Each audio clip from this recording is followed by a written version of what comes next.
नमस्कार दोस्तों, स्वागत है आपका हमारे YouTube चैनल पर। आज हम बात करने वाले हैं 3 डिवाइसेस की, स्मार्ट मॉनिटर, रेगुलर मॉनिटर और टीवी। कौन सा आपके लिए सबसे अच्छा है और कौन सा पैसे की सही वैल्यू देता है और कौन सा आपकी ज़रूरतों को पूरा करेगा। वीडियो को पूरा देखिएगा क्योंकि अंत में हम देंगे हमारा फाइनल वर्डिक्ट। सबसे पहले ये समझते हैं कि आखिर ये तीनों डिवाइसेस होते क्या हैं। बात करते हैं रेगुलर मॉनिटर की। ये वो मॉनिटर हैं जिसे हम कंप्यूटर के साथ यूज करते हैं। आमतौर पर आप इस मॉनिटर को बिना लैपटॉप से कनेक्ट किए यूज नहीं कर सकते। इसमें कोई स्मार्ट फीचर नहीं होता, मतलब आप इसमें सीधा इंटरनेट नहीं चला सकते, एप्स इंस्टॉल नहीं कर सकते।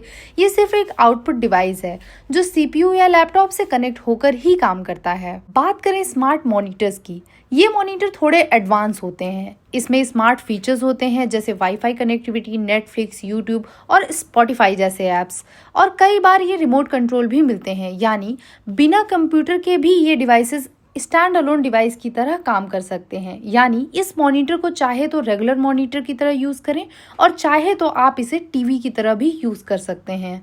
टीवी, अगर बात की जाए टीवी की, तो हम सब जानते हैं कि अब ज़्यादातर टीवी स्मार्ट टीवी ही होते हैं जिसमें एंड्रॉयड या अदर ऑपरेटिंग सिस्टम्स होते हैं। ये बड़े स्क्रीन पर इंटरटेनमेंट के लिए बने होते हैं, लेकिन लोग कभी कभी इन्हें कंप्यूटर स्क्रीन की तरह भी इस्तेमाल कर लेते हैं।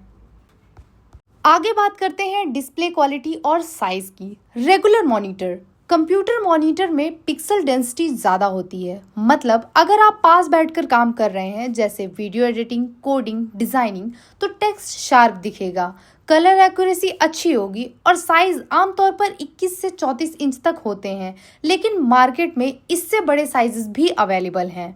और अगर वहीं बात की जाए स्मार्ट मॉनिटर की, तो यहाँ भी आपको रेगुलर मॉनिटर वाली अच्छी क्वालिटी देखने को मिलती है, लेकिन साथ में स्मार्ट फीचर्स भी मिलते हैं। इसका डिस्प्ले साइज रेगुलर मॉनिटर जितना ही होता है, लेकिन इसमें touch screen option, built in speaker और मल्टीपल इनपुट ऑप्शन जैसे कि रिमोट हो सकते हैं।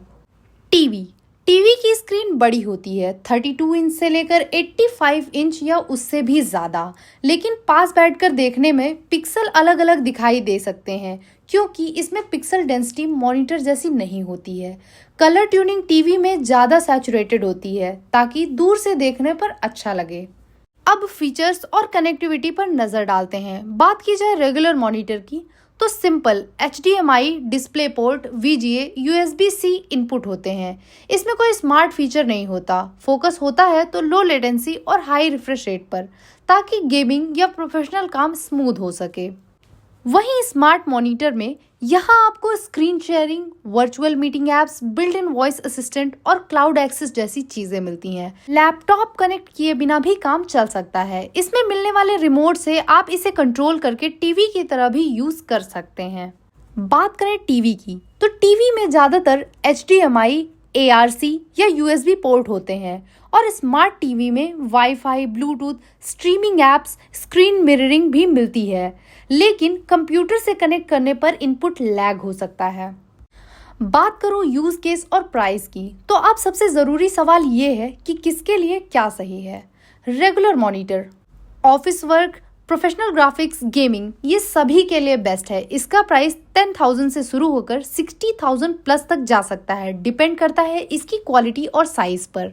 वहीं अगर बात की जाए स्मार्ट मॉनिटर की, अगर आप एक रेगुलर मॉनिटर और टीवी के लिए एक ही डिवाइस देख रहे हैं तो ये एक बेस्ट ऑप्शन है। मतलब ऑफिस वर्क के साथ साथ अगर आप थोड़ा OTT देखना चाहते हैं या अपने रूम में मिनी एंटरटेनमेंट सेटअप चाहते हैं तो ये एक सही ऑप्शन है। आप ये मॉनिटर लेते हैं तो आप लैपटॉप से कनेक्ट करके अपना ऑफिस वर्क कर सकते हैं और फिर बाद में बिना लैपटॉप से कनेक्ट किए ही इसे रिमोट की हेल्प से टीवी की तरह इस्तेमाल कर सकते हैं। बात की जाए प्राइस की, तो ये 20,000 से लेके 50,000 प्लस तक हो सकता है। अगर आप इस मॉनिटर को टीवी की तरह यूज करना चाहते हैं तो जो साइज आप ले रहे हैं उसका भी ध्यान देना बहुत ज़रूरी है।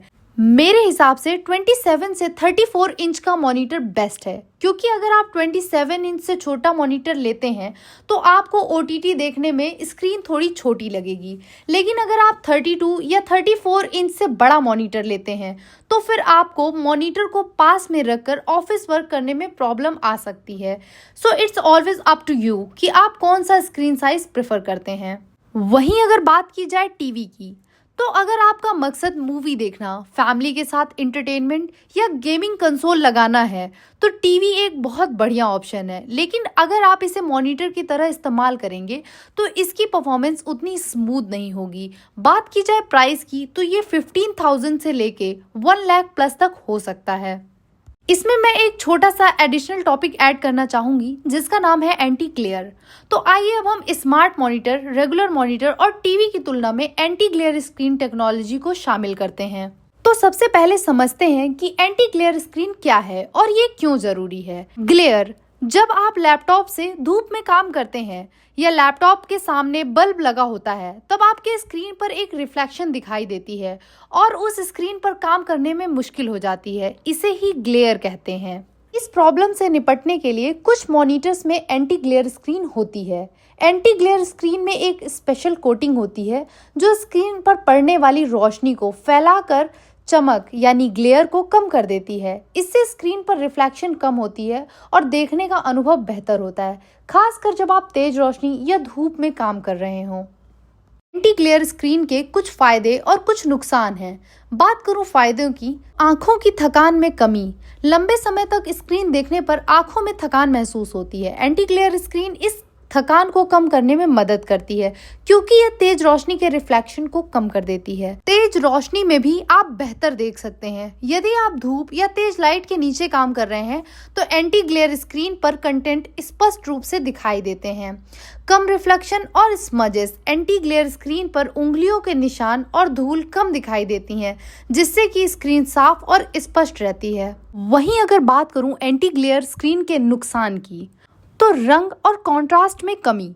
एंटी ग्लेयर कोटिंग के कारण स्क्रीन पर थोड़े फीके रंग और कंट्रास्ट कम हो जाता है, जो कि फोटो और वीडियो एडिटिंग के लिए उपयुक्त नहीं है।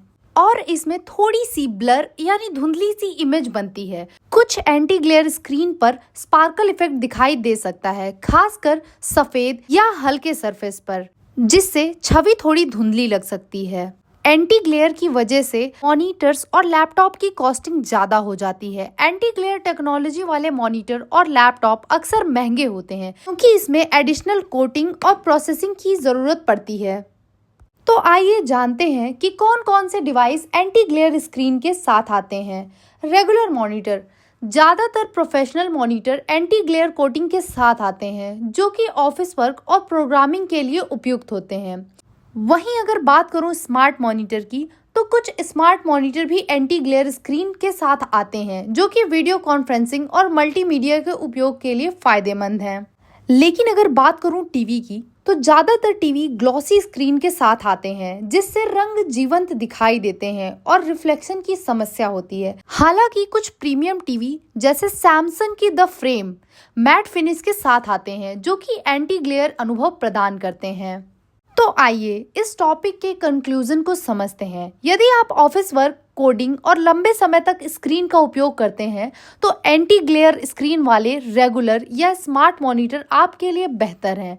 लेकिन यदि आप फोटो और वीडियो एडिटिंग करते हैं या मूवीज देखना पसंद करते हैं, तो ग्लॉसी स्क्रीन वाले डिवाइस आपको बेहतर कलर प्रदान करते हैं। और यदि आप टीवी का उपयोग मुख्य रूप से इंटरटेनमेंट के लिए करते हैं, तो ग्लॉसी स्क्रीन वाले टीवी रंगों को अधिक जीवंत दिखाते हैं। लेकिन यदि आप धूप वाले कमरे में टीवी देखते हैं, तो एंटी ग्लेयर फिनिश वाले टीवी पर विचार कर सकते हैं। तो आइए अब आगे बढ़ते हुए चलते हैं अपने पिछले टॉपिक पर, फाइनल वर्डिक्ट। तो दोस्तों, आखिर में कौन सा चुने?